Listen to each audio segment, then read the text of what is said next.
most may not know that they were doing in the room, and I think that's the good thing about Trailblazers, is that you don't know that they're blazing the trails until you see the fire, right? And so we want to make sure that we honor our people. We have gotten away from recognizing the great things that we do on a day-to-day basis. And so as long as I'm the president of this great branch, we will continue to honor and recognize the everyday person. Not just the celebrities and those people that are doing things that we see on social media, but the people that live next door to you. We want to make sure that they know that they matter, and we appreciate every single thing that they do to make not just our community, but the society that we live in a better place to live in. All right? So what do I wear? And I said clothes. So he's here, and he's going to take pictures, and thank you so very, very much for sharing your talent with us. So without further ado, I'm turning this over to me. If I can help somebody as I pass along, if I can cheer somebody with a word or a song, if I can show somebody that he's traveling wrong, then my living shall not be in vain. Then my living shall not be in vain. Then my living shall not be in vain. If I can help somebody as I pass along, then my living, then your living, then a living shall not be in vain.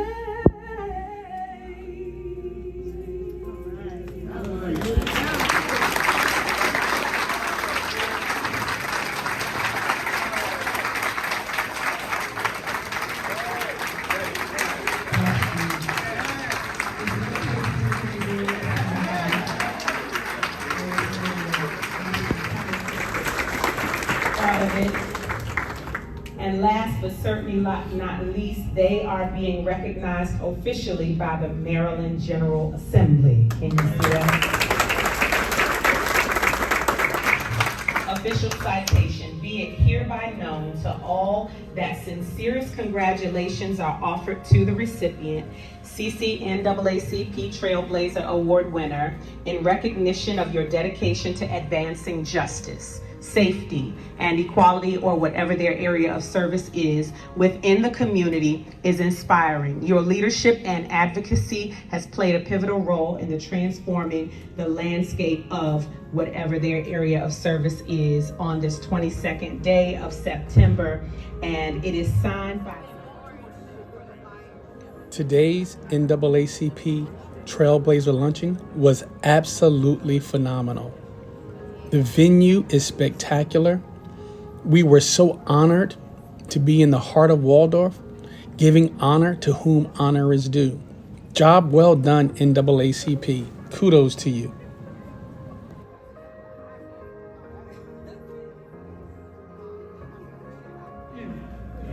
I would like to thank the NAACP branch for this recognition. I accept it as validation of what I believe in and what I've worked for almost 50 years. Justice. As an attorney, as a Charles County Commissioner, as a member of the Maryland General Assembly, I have been on the front row seat to injustices. I became an advocate at an early age against police brutality, as you heard. Even that fight continues today. The work is never ending. I want to leave you with one thing.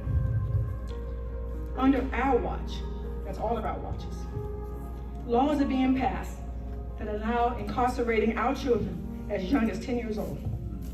We can do better. Don't let anyone convince you that our children are not children. We can do better, and with your help, we will do better.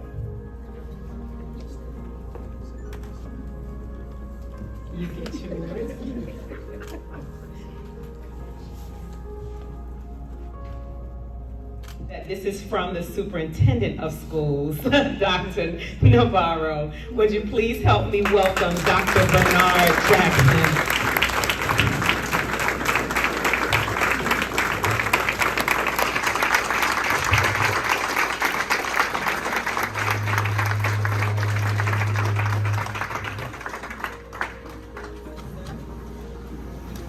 Only just a minute. Only 60 seconds in it. Oh, sir. Forced upon me, can't refuse it. Didn't seek it, didn't choose it. But it's up to me to use it. I must suffer if I lose it. Just a tiny little minute, but eternity isn't it? This poem by Dr. Benjamin Mays really talks to me about having purpose in life. And one of the things that I've witnessed, Dr. Navarro is passionate about taking care of children, all children. And I'm also passionate about that. And I grew up in a little small town in Georgia, from dirt streets, and I've had the opportunity because of people who have reached back and saw something in me and was willing to work with me. And although some people were telling me I couldn't do things, they told me I could. And so that taught me the importance of mentoring. And this little boy from the dirt streets actually got to sign a document where I took custody for the United States government, a $1.3 billion war sheet. And so that tells you the power of mentoring, and we don't do that alone. And I'd like to thank the Bosslers of Tall and Lambda chapter of Omega Psi Phi fraternity, and also the Bosslers, the president of the John Lancaster John W. Caesar Short Foundation, who provide resources and their time and energy. I'd like to ask all the mentors and brothers to stand up.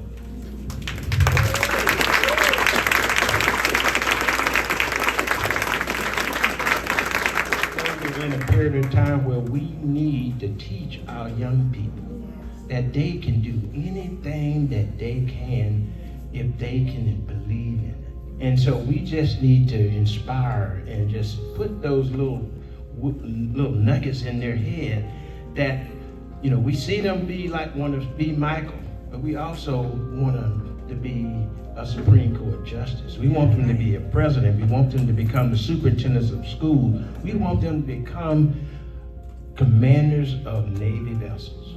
And so it's up to us to use our time. Our little time is finite, but it's up to us to use our time to put life and wisdom and energy and excitement and ideas into our young people. And so we can do this. This family, it takes a village, and we can do it if we just continue to not discourage and move on. So I thank you so much, the NAACP, for recognizing me, and we're going to continue to do this work in Charles County and across Southern Maryland. So thank you.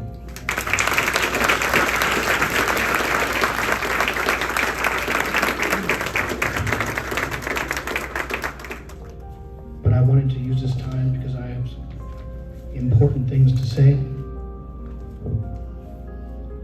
I've known President Madam Sweat actually since 2016, and we've done a lot more than what was said here for the community.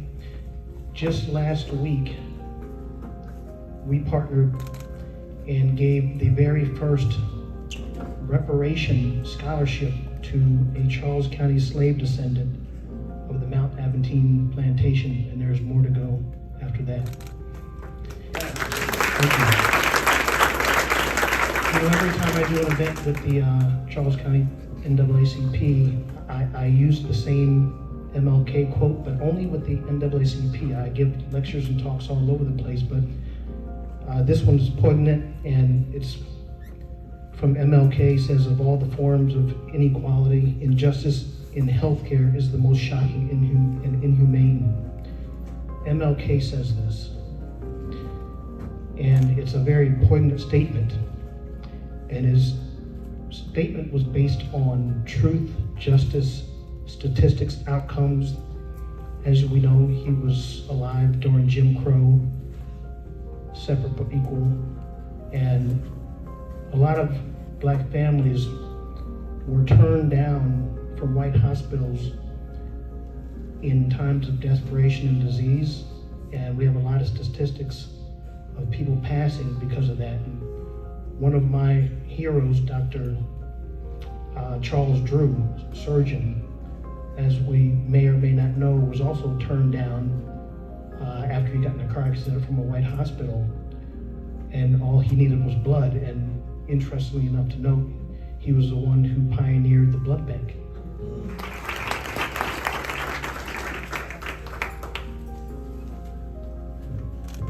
Okay, we'll try this one more time, delegate and doctor. H-U. You know. Okay, there we go. I feel better now. All right. Our next recipient's nomination letter. I wholeheartedly support his continued leadership within the NAACP and other local organizations. Thank you for considering this nomination letter. I have no doubt that Joe will continue to be a driving force in our community and a vital asset to the ongoing efforts of the NAACP. For the Emerging Leader Trailblazer Award, please help me welcome Joseph W. Sampson, Jr.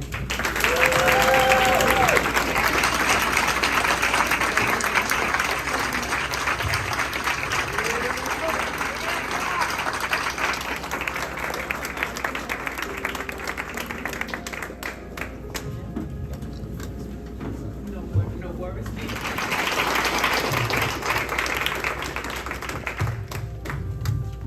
So it's really interesting to be on this side of the microphone.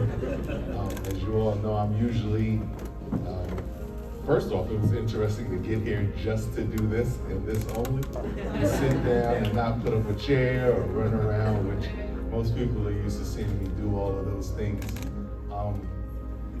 I'm appreciative of the opportunity to, and if I'm not mistaken, my wife is the one who submitted that letter, so thank you so very much.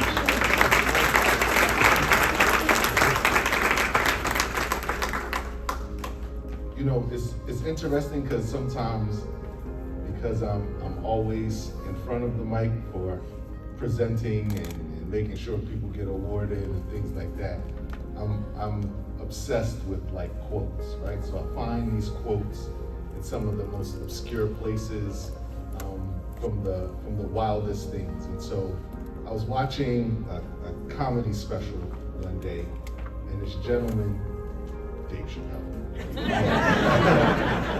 said something. At the moment he said it, I had to write it down. And he said, you have to be wise enough to know when you're living in your dream and humble enough to accept when in someone else's. In your life, in any given moment, the strongest dream in that moment wins that moment. And I am a very powerful dreamer. And so I'm saying that even though I was nominated for the Emerging Leaders Award, I'm in a unique position where I'm the number 2 in an organization. And so I joined the organization around, actually it was after a conversation with my mom. I was looking for some stuff to get involved with. I was doing a lot of community work in Alexandria. Obviously I don't live there, so I was going back and forth a lot. And so I wanted to find something to get involved with. And as I was doing that, a gentleman, which most of you may have known, Jason Henry, was running for school board. And while he was running for school board, as I do, I'm not just saying it when I try to get people to vote, but I literally research all of my candidates. And he mentioned that he was a member of the Charles County NAACP. And I was like, well, where's that? What are they doing? And so I saw it and I wanted to get involved. And my mom was like, well, hold on, hold tight. You know how you can be. And you don't want to go out doing things in the community. You've got 2 young daughters. And you don't want to go out doing things in the community, giving that to someone else, only for your daughters to need that from someone else. So hold on, let them get a little older, figure your way out, and then get involved. And so I did. Went to my first NAACP meeting. I still have that first sentence that I wrote on the first line of that notebook. And with all due respect, the first sentence said, everybody in here is old. Right? And that was a thing, right? Because what I realized is that there was some work. I was also taken aback by all the work that these seasoned social justice warriors were doing and how long they had been doing. The reality also was that they couldn't continue to do it forever. And so someone else had to be a part of it.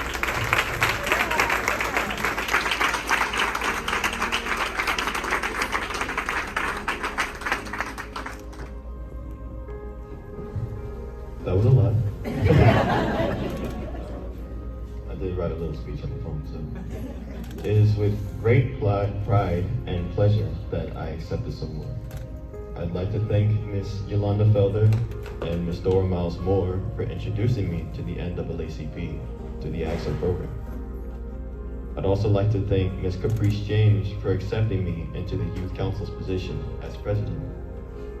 I'd also like to thank Shania Hall and Kamari Barnes for helping me with getting the Youth Council back on its feet, and I cannot wait to work with them in the future.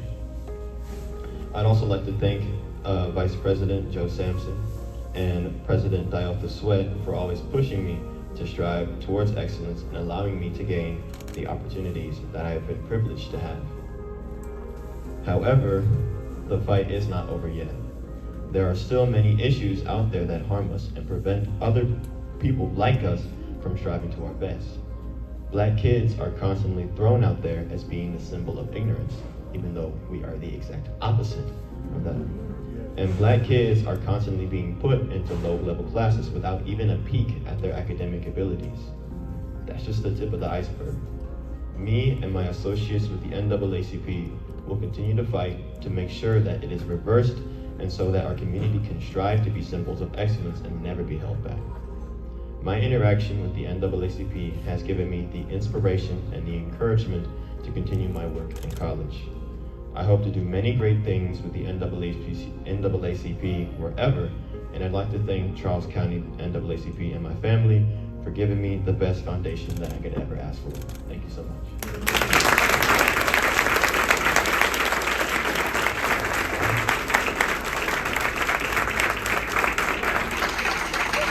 Is that not impressive or what?